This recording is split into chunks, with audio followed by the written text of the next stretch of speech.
vois ce qui me pèse.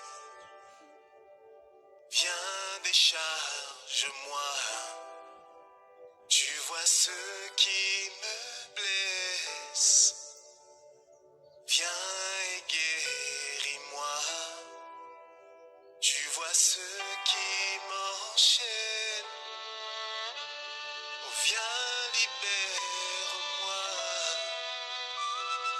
Affranchis-moi.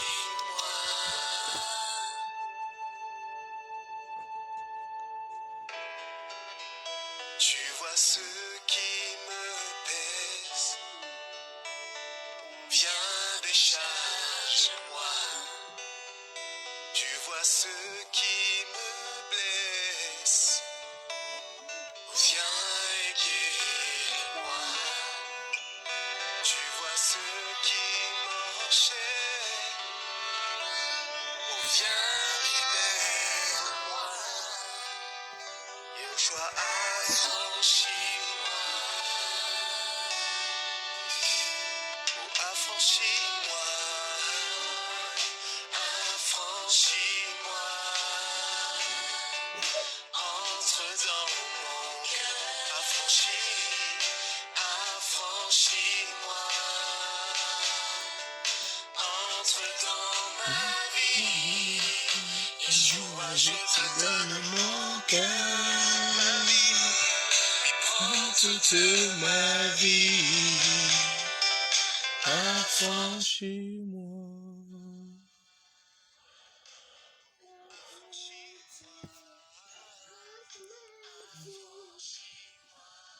C'est Shalom à vous, peuple de Dieu. Shalom à vous, maison du Très-Haut.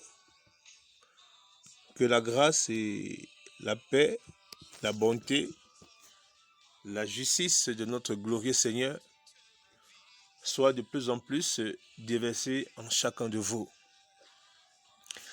Fidélité à tous ceux qui l'aiment. Victoire à tous ceux qui s'attachent à son saint nom. Amen. Et bien, dans le Seigneur, par la grâce du Saint-Esprit, nous avons besoin d'être réellement affranchis des œuvres infructueuses des ténèbres, affranchis des ruses du diable, affranchis du mensonge de Satan. Alléluia. Nous avons aussi besoin d'être affranchis des traditions et des coutumes des hommes. Alléluia.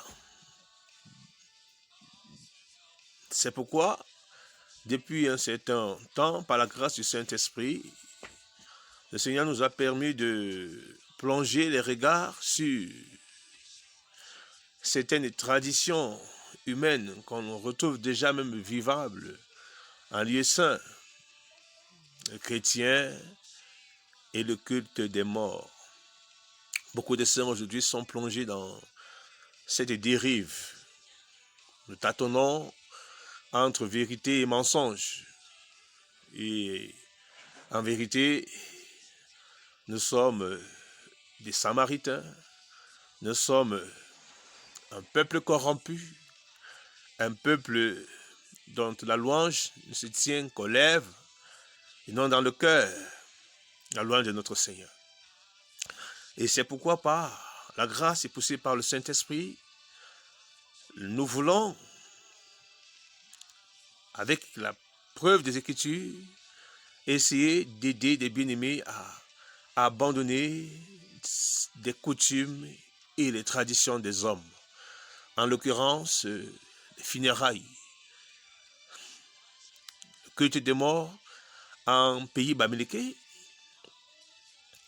mais aussi l'invocation des saints en milieu chrétien, l'invocation des morts via les litanies des saints en milieu chrétien, comment le culte des morts a pu s'établir et a pu s'enraciner en milieu saint. Et par la grâce du Saint-Esprit ce matin, nous parlerons davantage de l'Égypte Et nous parlerons de l'origine des traditions que pratiquent nos parents bamileke aujourd'hui, l'attire de l'Égypte ancienne, de l'Égypte pharaonique. D'après les historiens tels que Cheikh Anta Diop et compagnie, nous comprenons que par l'histoire, la coutume de l'Ouest Cameroun, où plusieurs se revendiquent chrétiens tout en pratiquant, est une coutume qui dérive des plus profonds du paganisme lointain. Et c'est pourquoi, poussés par la grâce du Saint-Esprit, nous allons aborder le tome 4.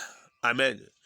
La dernière fois, nous avons parlé de l'arbre de paix, tout en nous présentant que l'arbre de paix que nous voyons dans la coutume bamileke n'est qu'une usurpation du véritable arbre de paix qui est Christ et Yeshua.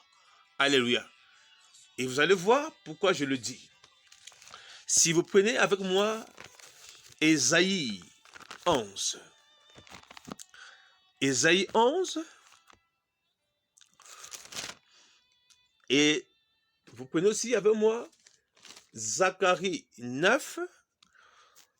Nous allons lire quelques versets de l'Écriture. La Bible déclare ici: puis un rameau poussera de la source d'Esaïe. Un rejeton de ses racines portera du fruit.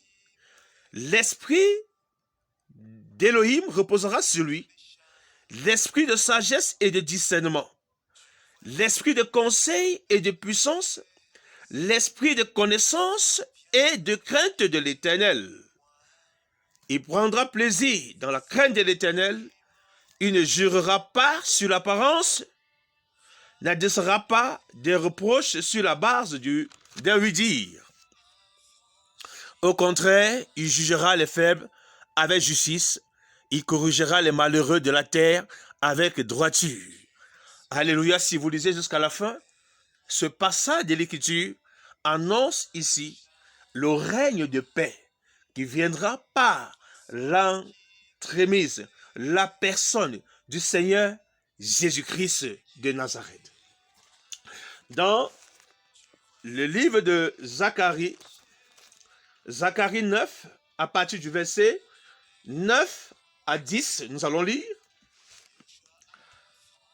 sois transportée d'allégresse, fille de Sion. Pousse des cris de joie, fille de Jérusalem. Voici ton roi vient. À toi, il est juste et victorieux. Il est humble et monté sur un âne. Sur un âne, le petit d'une ânesse. Je détruirai les chars d'Éphraïm et les chevaux de Jérusalem. Et les arts de guerre seront anéantis. Écoutez, il annoncera la paix aux nations. Il annoncera la paix aux nations et il dominera d'une mer à l'autre, depuis le fleuve jusqu'aux extrémités de la terre. Alléluia. Il annoncera la paix. Et regardez que dans Ésaïe 11, l'expression rejeton, l'expression rameau est attribuée à Machia. Et dans Zacharie 9, que nous venons de lire, à partir du verset 9 à 10, on nous fait comprendre que c'est ce rejeton, cet arbre-là, qui portera la paix. Donc nous comprenons que l'arbre de paix en milieu bamileke n'est qu'une usurpation, amen, de l'autorité de Christ. Amen, de la personne de Christ. Est-ce que vous comprenez ça? Parce que l'arbre de paix en milieu bamileke, nous avons eu le temps l'autre jour de vous la présenter, est plongé dans des rituels ésotériques, dans des rituels magiques, dans des rituels sataniques. Alléluia. Et Christ n'est pas dans de tels rituels, peuple de Dieu.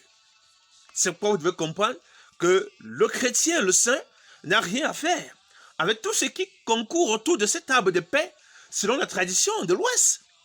Si vous êtes d'origine de cette tradition, de ce milieu, vous savez le devoir de prendre position. Amen. Donc on a vu que l'arbre de paix font partie des symboles de la tradition bamileke. Amen. Elles font partie des symboles de la tradition. Si je vous en dis simplement avec la bouche, vous diriez, le frère est en train de faire un sabotage. Alléluia. Nous allons essayer de lire. Nous allons essayer de lire les symboles, les différents symboles dans la tradition bamileke. Je vais essayer de vous en présenter. Nous avons la cola rouge. La cola rouge est un symbole. Cette cola vient du colatier. Elle est utilisée en pays bamileke lors des cérémonies traditionnelles. Vous comprenez? Comme le mariage coutumier, les funérailles. Au cours des réunions familiales, la cola permet d'enterrer les querelles et d'asseoir l'harmonie, de vivre ensemble et le partage. Donc vous voyez que c'est un symbole païen. Donc si vous voyez des chrétiens s'asseoir autour peut-être d'un mariage et prendre la cola, sachez que ce sont des païens, amen, qui ont besoin simplement de la repentance. Parce qu'on ne peut pas associer à la lumière la ténèbre. Il n'y a pas de part, il n'y a pas de rapport, il n'y a pas d'alliance, il n'y a pas de relation, il n'y a pas de communion. Amen. Nous avons les différents symboles. Nous avons le vin de raffia. Le vin de raffia vient du raffia, une plante ou un arbre connu à l'ouest Cameroun qui sert à la fabrication des objets. Lit, échelle, grenier, le vin rouge, le vin joue un rôle, de purification dans les cérémonies. Est-ce que vous comprenez? Donc c'est un peu comme l'eau bénie chez les catholiques. Donc ça joue un rôle de purification.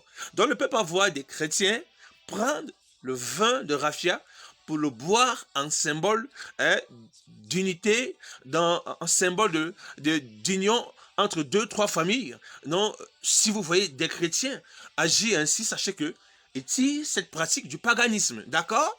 Et on fait comprendre que le vin joue un rôle de purification dans les cérémonies traditionnelles comme le mariage coutumier. Vous voyez, ça revient. Les funérailles, les réunions de famille. Est-ce que vous comprenez? C'est très dangereux. Donc, dans vos réunions de famille, là, si vous êtes de l'Ouest et que vous voyez le vin de raffia et que vous y adhérez, sachez que vous êtes dans le paganisme simplement. Amen. On dit, il protège et nettoie le corps de celui qui le boit de toute tentation. Donc, vous voyez comment il y a du mysticisme. Ce sont les symboles de l'Ouest que je vais vous citer ici. Il y a le jujube. Le jujube protège contre le mal. Il éloigne les mauvaises ondes et combat toute tentation. Il est utilisé dans toutes les cérémonies traditionnelles pour sa protection personnelle. Chaque soir, avant de dormir, mangez 7 graines ou 9 de cette plante. Si vous voyez des individus chrétiens soi-disant avec le jujube de leurs ancêtres du village et manger 7 ou 9 chaque soir au matin, sachez que ce sont des païens. Amen. Voilà des choses qu'il ne faut pas avoir chez vous. Amen. Nous avons l'arbre de paix qui intervient comme étant l'un des symboles. Donc l'arbre de paix, alléluia, qui, comme son nom l'indique, cette plante permet de mettre la paix. Donc vous voyez que mettre la paix, elle est comme un mouchoir blanc, un tissu blanc d'un soldat brandi, qu'un soldat brandit en pleine guerre pour cesser le combat, pour faire régner la paix. Cet arbre est utilisé dans toutes les cérémonies traditionnelles. Vous voyez que l'arbre de paix là est utilisé dans toutes les cérémonies traditionnelles, funérailles, deuil, machin, dans toutes. Donc c'est l'arbre, c'est le paganisme. Ce n'est pas l'arbre de paix, c'est l'arbre du malheur. Et écoutez bien, c'est l'arbre du malheur, ce n'est pas l'arbre de paix, c'est l'arbre de la destruction. Gloire à Dieu. Et vous allez voir que dans les symboles de l'Ouest, on va retrouver le ndop, le vêtement. Vous allez voir, ces vêtements-là sont des vêtements avec lesquels on peut désigner des successeurs, on peut désigner, Almen, dans les différentes classes et couches de la société bamileke. Avec ces vêtements, on pleure, on fait des célébrations, tout ça. Voilà, il y a la queue de cheval. Donc vous allez comprendre que pour votre information, si vous vous faites appeler enfant de Dieu, et que chez vous, vous avez l'arbre de paix, chez vous, vous avez la queue du cheval, chez vous, vous avez le ndop, vêtement traditionnel, chez vous, vous avez la queue du cheval, amen, sachez tout simplement que vous êtes des païens. Amen, vous êtes des païens et dont la repentance vous interpelle. Si vous faites appeler chrétien, si tu as chez toi le chapeau de successeur, la queue de cheval, amen, si tu adhères à toutes tes cérémonies corrompues, si tu crois que l'arbre de paix que tu tiens là, elle vient du Saint-Esprit, elle vient de Dieu, sache que c'est Satan que tu tiens. Parce que Christ n'est pas dans la divination, Christ n'est pas dans l'ésotérisme, Christ n'est pas dans la magie, Christ n'est pas dans l'occultisme, Christ n'est pas dans l'exhumation des crânes, Christ n'est pas dans ces rituels-là où nous trouvons la présence de votre arbre de paix. Amen. Donc c'était simplement pour essayer de brosser. Amen. Pour nous faire comprendre qu'en réalité, l'arbre de paix, c'est Christ. Ça n'a rien à voir avec cette tradition corrompue par laquelle Satan a voulu amener les hommes à demeurer dans le péché.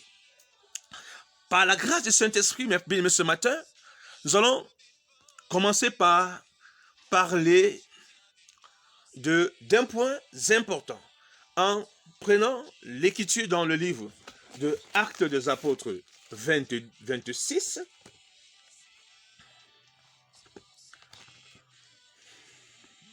Actes des Apôtres 26.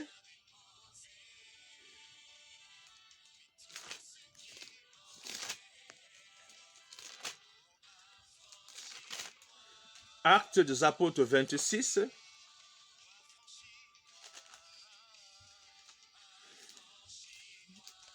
Et nous allons lire à partir du verset 14. Nous sommes tous tombés par terre, et j'ai entendu une voix qui me disait en langue hébraïque, « Saül, Saül, pourquoi me persécutes-tu? Il te serait dû de rebeller contre les aiguillons. » J'ai répondu, « Qui es-tu, Seigneur? » Et le Seigneur m'a dit, « Je suis Jésus, celui que tu persécutes. Mais lève-toi et tiens-toi debout, car je te suis apparu pour faire de toi le serviteur et témoin de ce que tu as vu et de ce que je te montrerai. Je t'ai choisi du milieu de ce peuple et des non-juifs vers qui je t'envoie. Les non-juifs, c'est des païens. Je t'envoie les ouvrir les yeux pour qu'ils passent de la ténèbre à la lumière, de la puissance de Satan à Dieu, pour qu'ils reçoivent par la foi en moi le pardon des péchés et une part d'héritage avec les saints. Alléluia. Et si vous lisez, si nous nous attendons, si nous nous attardons à l'écriture, ce passage de l'écriture, nous allons comprendre qu'elle est écrite dans Amen, le moment de la naissance, amen, de l'Église. Quand l'Église va naître, amen, quelques années plus tard, Paul va croire, alléluia, et l'évangile sera donc annoncé dans les nations. Après l'interprétation, ce que nous venons de lire et de comprendre ici, il est clair que toutes les nations, tous les pays des nations là, toutes les nations là, amen, étaient sans Christ, comme le dit Éphésiens 2. Au verset 11 en descendant, toutes ces nations étaient sans Christ, sans Dieu, étaient sans espérance, sans promesse et n'avaient pas droit de citer en Israël. On comprend que selon Éphésiens 2, au verset 1er à 2 et 3 en descendant, nous étions conduits par le prince de la puissance de l'air.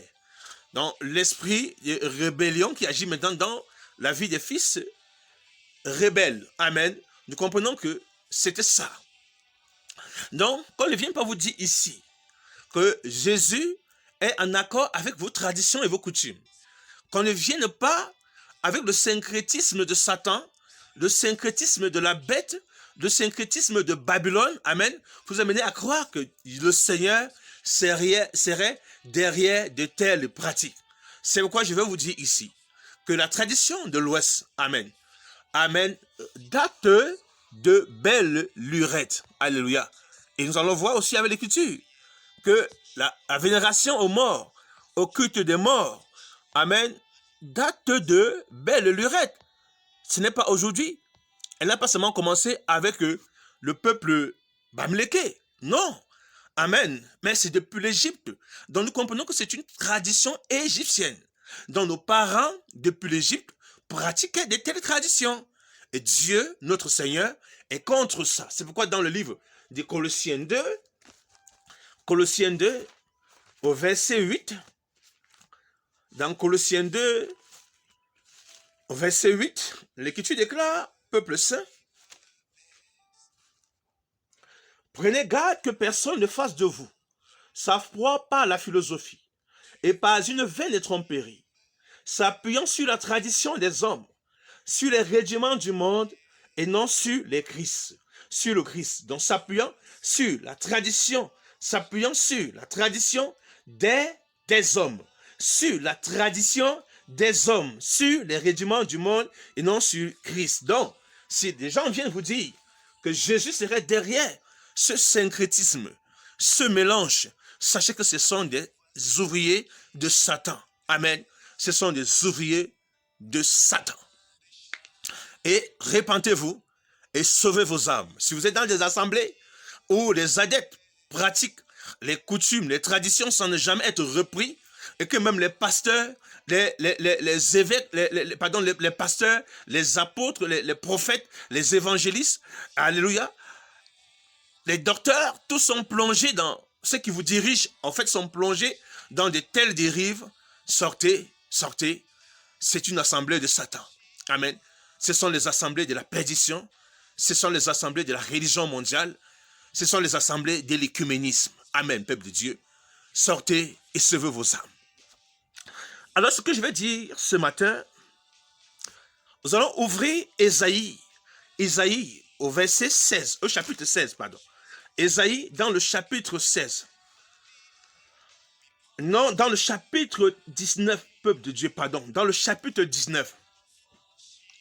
Et nous allons essayer de remonter encore cette coutume. Je vous l'ai dit la dernière fois, qu'elle tire ses origines de l'Égypte. L'Écriture nous la présente. Amen. Vous allez voir pourquoi, quand Dieu libère Israël de la captivité, dans le livre d'Exode 20, le Seigneur donne les 10 commandements. Et pas seulement les 10 commandements, il va donner des commandements à Israël. Amen. Quand vous lisez tout le livre des Deutéronomes, vous allez voir des avertissements. Et Dieu est sincère en leur faisant comprendre, vous êtes sortis de la servitude. Parce que quand on parle de la servitude, elle n'est pas seulement physique, elle est aussi spirituelle.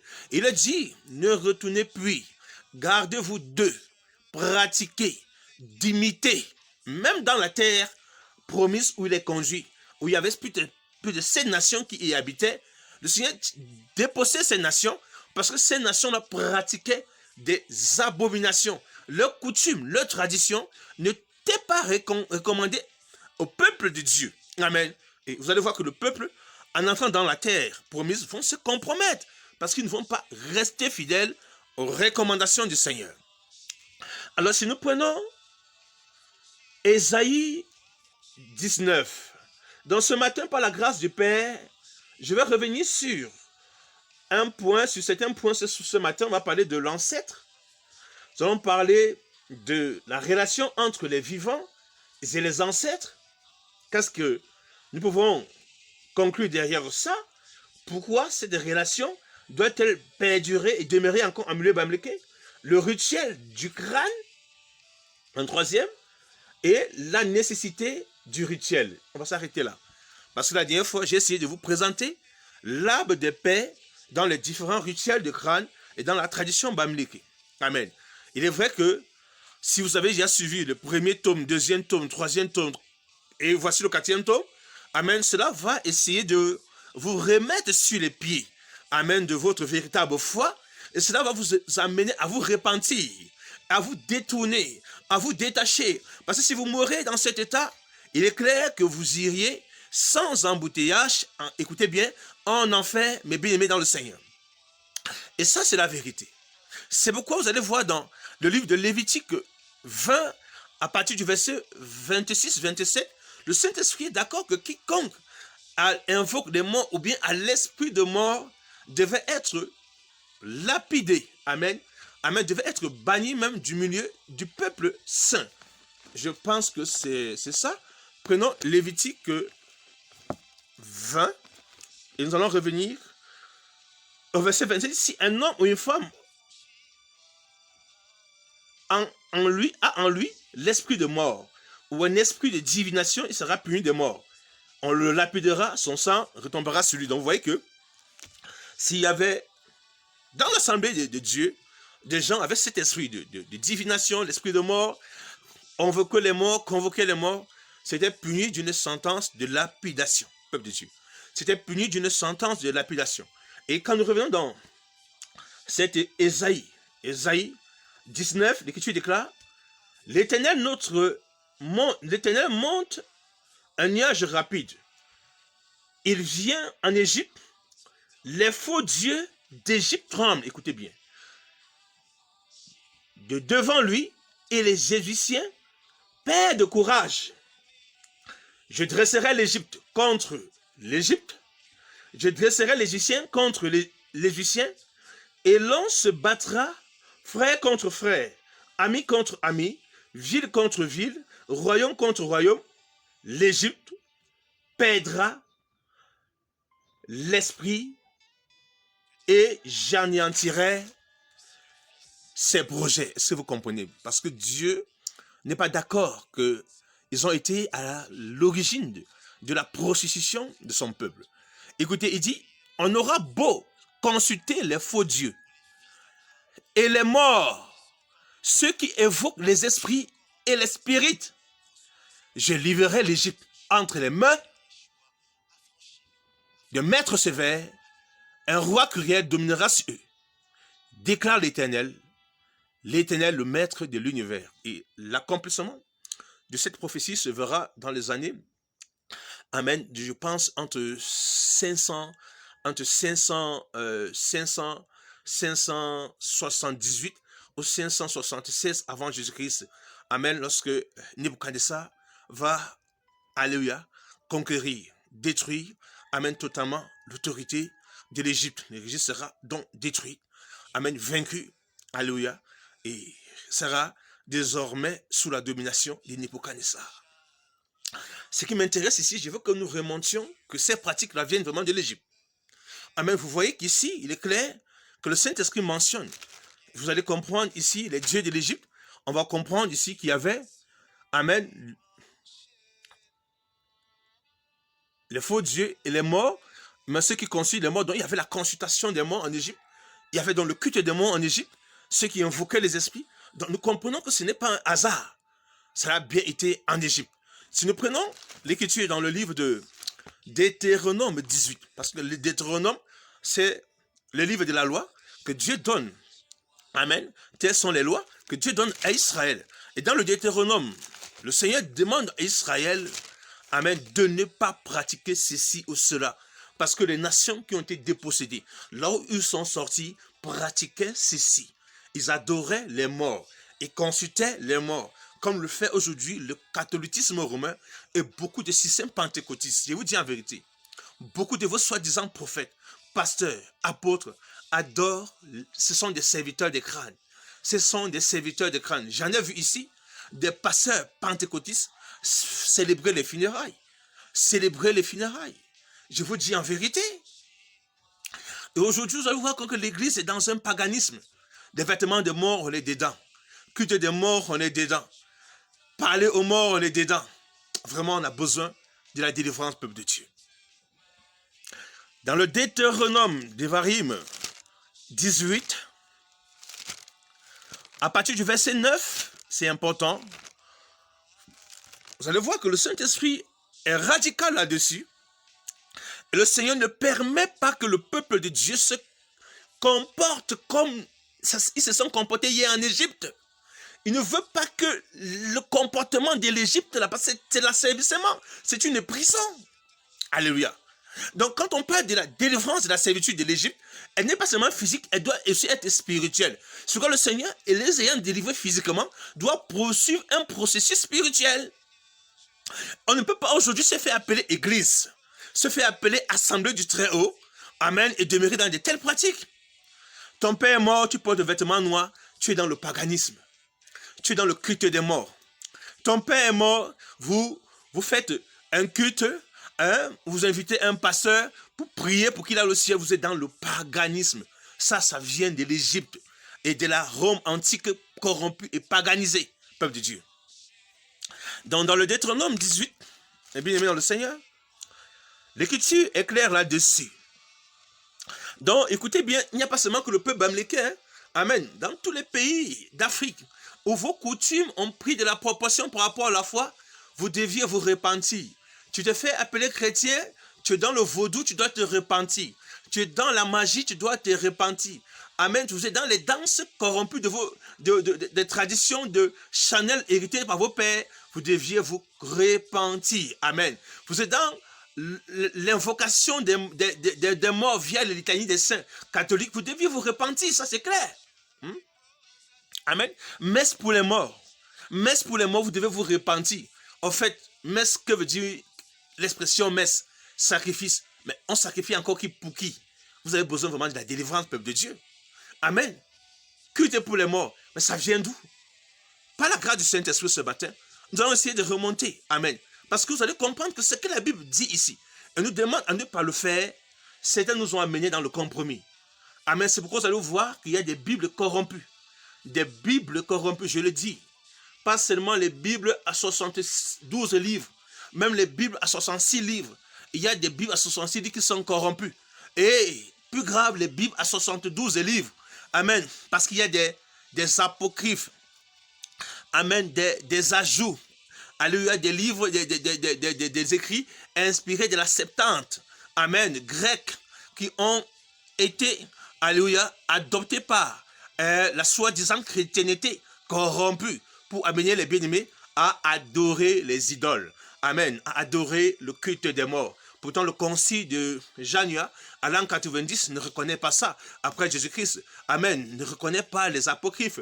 Pourtant, Jésus-Christ lui-même, dans Luc 24, et je pense que c'est 24, 45, lorsqu'il dit, c'est de moi dont il est question dans la loi, les psaumes et les prophètes, amen, amen, mais il ne parle pas des apocryphes. Jésus-Christ lui-même dit que les apocryphes, apographos, ne font pas partie de sa volonté. Mais malgré que le Seigneur lui-même s'exprime là-dessus et que même le peuple hébreu, amen, à qui même la loi a été donnée, ne reconnaît pas cela, mais l'Église catholique l'a reconnu. À part si aujourd'hui, dans l'écuménisme, vous savez qu'ils veulent recevoir leur Père. Parce que Jésus va dire dans Jean 8, qu'un autre vient en son nom et vous le recevez. Mais moi, je viens au nom du Père, mais vous ne me recevez pas. Vous avez pour Père le diable, vous voulez accomplir ses desseins. Et les desseins du diable, c'était quoi? Amen, vous allez comprendre qu'avec le livre d'Apocalypse, on comprend bien que c'était, alléluia, la religion mondiale. Amen. Amener l'humanité à adorer la bête et son image. C'était ça le but de Satan. C'était l'apostasie, comme nous dit 2 Thessaloniciens 2. Alléluia, et en descendant. Alors nous allons lire ici à partir du verset 9, peuple de Dieu. Le Seigneur dit, lorsque tu seras entré dans le pays que l'Éternel ton Dieu te donne, tu n'apprendras pas à imiter les pratiques abominables de ces nations-là. Qu'on ne trouve chez toi personne qui fasse passer son fils ou sa fille par le feu. Personne qui exerce le métier des devins, d'astrologues, d'augures, de sorciers, de magiciens. Personne qui consulte les esprits et les spirites.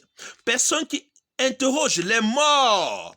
Personne qui interroge les morts. Mais pourtant, dans la tradition bamileke, on interroge les morts. Dans l'église catholique, on interroge les morts. On demande aux morts de prier pour nous. Ils appellent ces morts-là saints. Prier pour nous. Mais c'est malade. Mais c'est de la maladie, peuple de Dieu. Nous sommes malades, église. Nous sommes malades, ecclésia. Nous devons nous repentir. Je m'adresse aux véritables saints. Je m'adresse au véritable peuple du Seigneur. Parce que ce n'est pas tous ceux qui se disent descendants d'Abraham qui sont d'Abraham. Amen. Les fils le sont par la postérité qui est Christ. C'est en Christ que Abraham a vu cette postérité s'accomplir. Et on ne peut pas être de la postérité d'Abraham et nous détourner de la foi véritable. Parce que Abraham a quitté les traditions païennes, le paganisme de son pays, de son peuple, de sa famille, de sa maison, pour suivre le véritable Dieu. Alléluia. Abraham a quitté ces choses-là. Il a quitté les coutumes de la Mésopotamie ancienne. Il a quitté cette tradition paganisée pour suivre le véritable Seigneur. Bien-aimés dans le Seigneur, l'heure est à la repentance au sein des assemblées. L'heure est à la repentance au sein même de l'Église. Je viens te dire ce matin que si tu meurs dans cet état, tu iras en enfer. Oui, il n'y a plus la différence entre le saint et le païen. Quand vous allez dans leurs coutumes, vous plongez totalement. La manière dont ils pleurent leur mort, vous vous y adaptez aussi. Et ce n'est pas normal. Il n'y a pas une différence. Hein? On ne peut pas discerner entre eux et vous qui êtes le peuple de Dieu. Non. Mais pourtant, l'Écriture déclare dans le livre de Malachie qu'on verra clairement. Amen. Dans Malachie 4, je prends. Dans Malachie 4, qu'avec la venue de Machia, il est clair qu'on pourra distinguer clairement ceux qui servent Dieu et ceux qui ne le servent pas.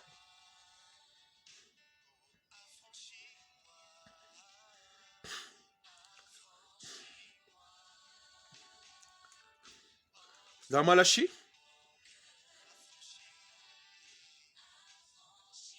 dans Malachie 3, peuple de Dieu, pas 4. On va lire verset 16 et 18. Il dit, alors, ceux qui craignent l'Éternel se parlaient l'un et l'autre. L'Éternel fut attentif et il écouta. Et un livre de souvenirs fut écrit devant lui. Pour ceux qui craignent l'Éternel et qui honorent son nom. Ils seront à moi, dit l'Éternel des armées. Ils m'appartiendront au jour que je prépare. J'aurai compassion d'eux comme un homme a compassion de son fils qui le sert. Et vous verrez de nouveau la différence entre le juste et le méchant, entre celui qui sert Dieu et celui qui ne le sert pas. Nous aujourd'hui, on est loin de cette différence, peuple de Dieu. On est loin de cette différence. Je vous dis, il n'y a plus de démarcation entre le monde et l'Église aujourd'hui. Je vous dis en vérité. Si vous cherchez le monde, dans l'Église, vous allez la trouver. Amen. Le paganisme s'est puissamment enraciné dans les mœurs, dans les consciences, dans les décisions de l'Église soi-disante. Et vous voyez qu'ici, le Saint-Esprit nous relate que les coutumes de l'Égypte que vous voyez là, amen, le culte des crânes, le culte des morts, amen, en pays bamileke ne sont pas un hasard. Elles datent de très belles lurettes. C'est pourquoi dans le Jérémie 10, le Seigneur nous demande de ne pas craindre les traditions des nations, les coutumes des hommes. Et vous allez voir pourquoi, parce que le peuple s'était mêlé à ces traditions, s'était mêlé à ces coutumes, et ces traditions, ces coutumes même-là, dominaient déjà sur eux. Comme aujourd'hui, on vous dira que si vous ne retirez pas le crâne de votre père, si vous ne faites pas les funérailles à son honneur, vous aurez des tribulations, la malédiction viendra sur vous, des accidents viendront sur vous, vous allez mourir de morts bizarres parce que le mort a besoin d'être encore avec vous. Mais vraiment, bien aimé, ça c'est de la nécromancie. Amen. Ça c'est de la magie. Ça c'est de l'occultisme, de la sorcellerie. Ça s'appelle ici les profondeurs de Satan. C'est les profondeurs de Satan.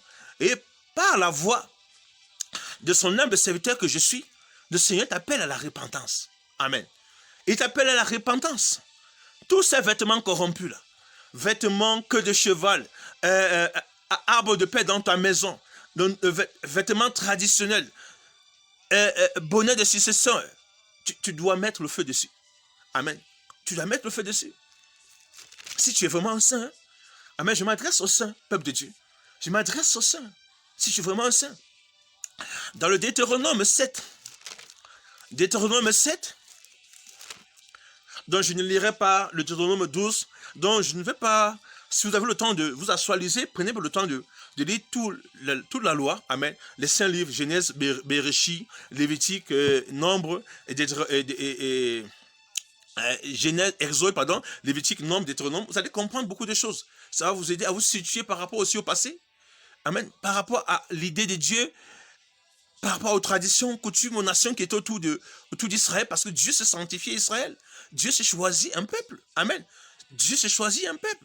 C'est quoi quand vous lisez les livres de Lévitique, que ce soit 18, que ce soit 19, que ce soit 20. Amen. Le Saint-Esprit vient avertir son peuple. Amen. Il vient avertir son peuple par rapport au comportement, à la manière de vivre, les nations, comment elles vivaient là-bas. Ces nations qui ont été chassées ont fait des choses abominables aux yeux de Dieu. On ne peut pas aujourd'hui accepter que vous, chrétiens, vous vous joignez à la tradition. Vos mariages ne sont que l'expression du paganisme. Amen. Les célébrations de vos mariages, ce n'est que le paganisme parce qu'on retrouve les éléments du paganisme dans ces choses. Vous n'avez pas la capacité de dire, nous ne sommes pas fidèles à de telles choses. Vous n'avez pas la capacité de dire à vos parents, Père, nous ne sommes pas d'accord pour ça. Alléluia. Nous voulons la gloire du Seigneur. Alléluia. Dans ce qu'il nous a bénis. Amen. Dans ce qu'il nous a donné. Vous allez voir aujourd'hui, des saints vont être là. Donc on va venir, on va prendre la cola. Lui-même va prendre la cola, il va manger. Vraiment. Du paganisme. Du paganisme. Il ne va pas prendre position. Lorsqu'on va leur donner le vin de pain, lui aussi va prendre le vin de pain, il va boire. Alléluia. Vraiment. Tout ça à cause de la chair. Tout ça parce que il veut une jeune sœur, son cœur bat pour la femme. Vraiment, il faut la délivrance à l'église. Vous dites en vérité, il faut la délivrance. Donc on comprend que c'était ça l'Égypte. Ce n'est pas seulement le culte des morts. Amen. Les anniversaires. Toutes ces pratiques-là, ça dérive de l'Égypte. Amen. Nous avons la Bible. Depuis les premières pages de Genèse, on parle des traditions de l'Égypte. Depuis les premières pages de la Genèse. Alléluia. Et on doit comprendre, mes chers bien-aimés, on doit comprendre que Jésus-Christ est venu pour que la ténèbre quitte les consciences. Ça nous affranchit, ça nous libère. Oui, il doit nous affranchir. Il doit t'affranchir, ma soeur. Il doit t'affranchir, mon frère. Alléluia. Je ne vais pas être très long ce matin parce que le plus important pour moi ce matin, c'est que tu entendes ce que tu n'as jamais entendu. Et nous allons revenir dans le tome 5. Amen, je vous parlerai même des Bibles catholiques. Je vais vous présenter où l'Église catholique tire ses enseignements. Où ils ont puisé le culte des morts, le sacrifice, la prière pour les morts. Où cela vient. Je viendrai vous en présenter. Je viendrai vous en présenter la méchanceté de ce qu'ils appellent écriture. Comment ils ont déformé les propos du Seigneur pour amener le peuple de Dieu dans l'idolâtrie. Avant de revenir là-dessus les jours qui viennent, peuple saint, permettez-moi de vous aider à comprendre quelque chose. Si vous prenez avec moi Ésaïe 8 chez vous, au verset 17 dans la version second 110. Il y a aussi la version il y a la version BJC si vous en avez chez vous. Dans la version Osterval, la version David et Martin, si vous avez chez vous, vous allez voir. Et vous prenez aussi la version Jérusalem, la version Bible de peuple, la version Tob, vous allez voir. Vous allez être dépassé de ce que vous allez lire là tout à l'heure. Dans la version, le second 110, pardon, bien que il y a beaucoup de choses à refaire encore ici, parce que la plupart des versions que nous tenons là, amen, ont des bobos à quelque part. Dans la version second 110, Ésaïe 8, au verset 17, l'Écriture déclare: espère à l'Éternel qui cache sa face à la maison de Jacob. Je place en lui ma confiance, pardon. Voici moi et les enfants que l'Éternel m'a donnés. Nous sommes des signes et des présages en Israël, de la part de l'Éternel des armées, qui habite sur la montagne de Sion. Si l'on vous dit, consultez ceux qui évoquent les morts, ceux qui prédisent l'avenir, qui poussent des sifflements et des soupirs, répondez, un peuple ne considérera-t-il pas son Dieu avec grandeur? S'adressera-t-il aux morts en faveur des vivants? Point d'interrogation. À la loi et au témoignage, si l'on ne parle pas ainsi, il n'y aura pas d'aurore pour le peuple. Donc on comprend que ici, dans cette version, Dieu dit non, qu'on ne consulte pas les morts, qu'on n'évoque pas les morts en faveur des vivants. Amen. Donc si le témoignage ne ramène pas le peuple à la repentance, il n'y aura pas d'aurore pour le peuple. Écoutez ça. Donc ici, dans la version seconde 1910, il est clair ici que l'Écriture nous dit de ne pas consulter ceux qui évoquent les morts, qui prédisent l'avenir, qui poussent des sifflements et des soupirs. Si on vous dit, cela répondait, un peuple ne considérera-t-il pas son Dieu? Donc, point d'interrogation, s'adressera-t-il aux morts en faveur des vivants? Donc, on comprend qu'un peuple, un peuple qui connaît Dieu, le vrai Seigneur doit le consulter, non consulter les morts en faveur des vivants. Est-ce que vous comprenez ça, peuple de Dieu? Alléluia. Et maintenant, dans la version des peuples, dans le même Ésaïe 8, je veux que vous compreniez, vous voyez quelque chose. Et nous en reviendrons, c'est donc le Seigneur va le permettre. Pour aujourd'hui, je ne cherche pas à prendre du temps dessus. Je veux seulement que votre intelligence soit éveillée. Dans la version catholique, amen, la version de Babylone de l'Écriture, il est écrit ici, au verset Ésaïe 8, au verset 17, dans la version de peuple, si vous avez la version le second ou Tob, tout ça c'est écrit, c'est la même chose. Il dit, moi, j'entends Yahweh qui cache son visage au peuple de Jacob. Je mets en lui mon espérance, moi et les enfants que Yahweh m'a donnés. Nous sommes pour Israël des signes et des avertissements de la part de Yahweh Sabaoth qui habite sur le mont Sion. Et si l'on vous dit, allez consulter les magiciens, écoutez, les sorciers qui murmurent, qui chuchotent, répondez, bien sûr, un peuple doit consulter ses dieux. Allez donc consulter les morts en faveur des vivants. Voilà ce que l'Église catholique n'a jamais changé. Satan sait ce qu'il fait. Elle est à l'origine de la destruction de la foi. Elle est à l'origine du syncrétisme que nous voyons vivre aujourd'hui. Elle dit à ceux qui tiennent leur Bible d'aller consulter les morts, d'aller évoquer les morts en faveur des vivants. C'est quoi? Ces pauvres catholiques viennent vous dire, mais c'est dans la Bible qu'il faut le faire. Pourquoi? Parce qu'on les a sectarisés. On ne veut pas qu'ils aillent lire ailleurs. On ne veut pas qu'ils fassent d'eux-mêmes des recherches. Amen. On les a sectarisés. On les a gouroutisés. Amen. On a mis sur eux des gourous. Des gourous. Amen. Qui les empêchent d'être vraiment libres. Alléluia. Sans leur prêtre, ils ne peuvent rien faire. Amen. Ils sont esclaves du système. C'est le système qui les dirige, qui les oriente. Mais ce n'est pas le Saint-Esprit, ce n'est pas l'Écriture. Et on doit comprendre ça, peuple de Dieu. On doit comprendre ça, mes frères bien dans le Seigneur. On doit se repentir. Tu es catholique, sors de ce mouvement. Dans Apocalypse 18, 4, l'Écriture dit, sortez du milieu d'elle, mon peuple, Babylone. C'est elle la grande prostituée, c'est elle la Babylone la grande. Amen. Si tu veux entendre la vérité, c'est ce système qui est à l'origine, je veux dire, qui est à l'origine du syncrétisme, ce système-là. J'ai plusieurs éléments dans leur propre Bible. Mais pour aujourd'hui, je ne vais pas m'attarder là-dessus. J'en reviendrai par la grâce du Saint-Esprit. Alléluia.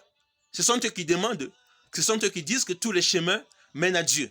C'est la doctrine de Rome. Amen. C'est la doctrine du paganisme. C'est la doctrine de Satan. C'est la doctrine de serpent. C'est pourquoi tous ces païens-là, vous allez voir que la plupart se retrouvent dans l'idéologie du pape. Amen. Dans l'idéologie de la religion mondiale. Dans l'idéologie de l'écuménisme. Amen. La plupart de ces païens ne sont pas dans l'idéologie de Christ. Amen. C'est la preuve que ce sont des Samaritains. Alléluia. Ce sont ces descendants des Kénos. Amen. Des descendants Amen. Des dieux païens. Alléluia. Des Babyloniens qui se sont seulement mal définis comment servir le Dieu du pays qui est l'Église. Amen. Amen. Le Dieu du pays qui est l'Église. Amen. Notre Dieu qui est, le Dieu du pays, l'Église qui est Yeshua. Amen. Ils se sont mal définis. Comment le servir? Alors nous allons avancer, mes frères bien-aimés, ce matin pour nous arrêter. Je ne vais pas être très long ce matin parce que nous allons en revenir par la grâce du Père les jours qui suivent. Mais déjà, ce que je veux que toi et moi nous fassions, c'est que tu ouvres la Bible, tu prêtes oreille à ce que nous allons lire ce matin. Nous avons parlé des 4 points qu'on devait souligner ce matin. Il y avait l'ancêtre, les relations entre les vivants et les morts, le rituel du crâne. Alléluia. Donc, Ce que je veux qu'on comprenne d'abord, on parlera du culte des crânes. Selon l'historien Cheikh Anta Diop, c'est l'origine du peuple bamileke, affirme que le culte des crânes chez les Bamileke est un héritage de leurs ancêtres et de l'Égypte antique. Faisant suite à la conversion des corps momifiés, les Bamileke fuirent de guerre au cours de leur longue périple d'Égypte jusqu'à la vallée de Tikar entre le 9e et le 12e siècle environ pour transporter facilement le reste de leurs parents, grands-parents et arrière-grands-parents. En temps de guerre, eurent l'idée géniale de ne conserver désormais que les têtes et d'enterrer le reste. C'est ainsi que chacun devrait garder la tête momifiée de ses aïeux dans les jarres déjà à enterrer dans un coin de la maison pour attendre une éventuelle fuite consécutive à une guerre perdue et une catastrophe majeure. Donc ça, c'est l'histoire du peuple bamileke. On montre qu'elle vient loin de l'Égypte. Amen. Donc vous voyez déjà qu'à partir du 9e, du 12e siècle, on peut situer le passage du peuple dans la vallée, je peux dire, Tikar. Vous voyez un peu ça? Amen. Donc on peut le situer. Donc le peuple bamileke remonte loin. Donc c'est une tradition qui vient de très très loin. Amen. Ce qui remonte de très très loin. C'est pourquoi le Seigneur s'en tient compte des temps d'ignorance, comme nous dit Actes des Apôtres 17, appelle tout homme à la repentance. Vraiment. Tu dois te repentir. Tu dois te repentir. Si tu tenais cette Bible et que tu te retrouvais dans de telles pratiques, de telles dérives, la repentance sonne à ton cœur. Nous parlons donc de l'ancêtre. L'ancêtre, c'est avoir réussi, être ancêtre, pardon, c'est avoir réussi son cheminant vers le monde où vivent les générations défuntes qui nous ont précédés jusqu'à Dieu. Et ce parcours commence avec la mort et s'achève avec la résurrection symbolique lors de la cérémonie des crânes. Vous avez compris ça? Le défunt, il revient prendre une place parmi les vivants. Cette place est matérialisée par une case, on a vu ça la dernière fois, la case des crânes ou case des ancêtres, que chaque famille se doit de posséder. Ce n'est pas un mausolée, mais une case vivante et dynamique consacrée à un seul ou à plusieurs membres décédés. Est-ce que vous comprenez ça? De la famille. Et ils sont donc présents physiquement par leur crâne. Donc, ceux qui sont morts. Et ils vivent puisqu'on peut les consulter, les nourrir, les associer à tous les événements et toutes les décisions importantes de la famille. Hey. Le crâne, plus que la case, est symbole de la présence des ancêtres parmi les vivants. Le défunt qui revit est l'intercesseur de la famille. Est-ce que vous entendez ça? Le défunt qui revit est l'intercesseur de la famille. Auprès des ancêtres et auprès de Dieu. Est-ce que vous comprenez que c'est dangereux, peuple de Dieu? C'est très dangereux. Cette tradition à laquelle vous vous mêlez. C'est pas vous comprenez, alléluia, que tout ce qui rime autour de ce qui est conçu par le peuple de l'Ouest, que ce soit congrès familial, réunion familiale, amen, l'ingrédient au centre là, c'est l'ancêtre. Hein? C'est lui que vous devez vénérer. C'est lui là que vous devez servir. Alléluia. Les relations entre les vivants et les morts. Les ancêtres interviennent dès la naissance à toutes les étapes de la vie sociale d'un individu. Ils valident les rites de passage qu'il intègre dans son groupe. Ils sont les garants du bon ordre des choses. Dans le culte bamileke, tout individu peut prendre l'ancestralité, chaque membre de la communauté étant issu d'une famille, en ayant lui-même fondé à vocation de devenir ancêtre. Puisque chez les Bamileke, les liens entre les générations ne sont jamais rompus. Solidarité vis-à-vis du groupe, respect des ascendants vivants et vénération des ancêtres sont les valeurs essentielles d'un Bamileke. Donc la vénération, dans l'adoration. Y déroger, il serait s'exposer à des échecs respectés dans la vie. Des maladies, voire la mort. Toute personne qui aspire à s'inscrire dans la continuité de ses prédécesseurs honorables, honorés, d'où le très fort engouement dans la famille pour l'accession au statut de successeur ou d'héritier, alors même que ne sont en jeu que peu de biens matériels. Mais la charge honorifique est importante. Les critères d'éligibilité à l'ancestralité sont donc l'œuvre de toute vie. Respect des générations passées, des ancêtres et en leur consacrant tous les rituels qui leur sont dus. Existence respectable des chefs de famille, nombreuses de références et de transmissions des valeurs morales et des biens matériels à des descendants. Donc vous comprenez, amen, pourquoi il faut faire des funérailles, amen, ce qu'il faut éviter. Vous allez voir ça ici, c'est lié entre les relations des vivants et des morts. Alléluia.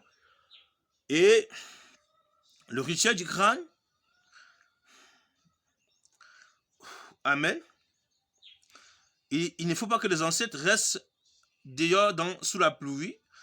Le culte des ancêtres, le rituel des crânes revêt un caractère absolument sacré et incontournable dans la tribu dans laquelle les ancêtres participent avec une discrète mais ferme autorité à la vie de leur famille. Leur intervention peut être sollicitée, mais elle est aussi crainte. Elles sont invoquées. Ils sont invoqués et pris à témoin avant tout acte important pour la communauté. Donc on invoque les morts, on les invoque. Ils accompagnent les vivants quotidiens par leur pouvoir de bienveillant, mais leur courroux ne peut être impitoyable s'il arrive que quelque chose les contraire. Le respect scrupuleux des rituels est donc primordial pour éviter la malchance selon d'or, les échecs répétés et inattendus, des morts suspects sont autant des signes d'alerte que tout Bamileke décrypte immédiatement comme l'indice de la malchance du village, d'un dysfonctionnement dans la relation avec les ancêtres dont les morts, un message envoyé par les ancêtres fâchés qu'il faut calmer leur ton manque de respect ne leur sont-elles pas des éléments importants dans la vie de la famille? S'estime-t-il ou s'en sentent-ils oubliés? En effet, la vie moderne, de plus en plus urbaine, oblige les générations actuelles à une sorte de va-et-vient constant entre une existence de modes de pensée occidentalisés et de la tradition, tout comme les années ont oscillé entre les prescriptions du christianisme et leur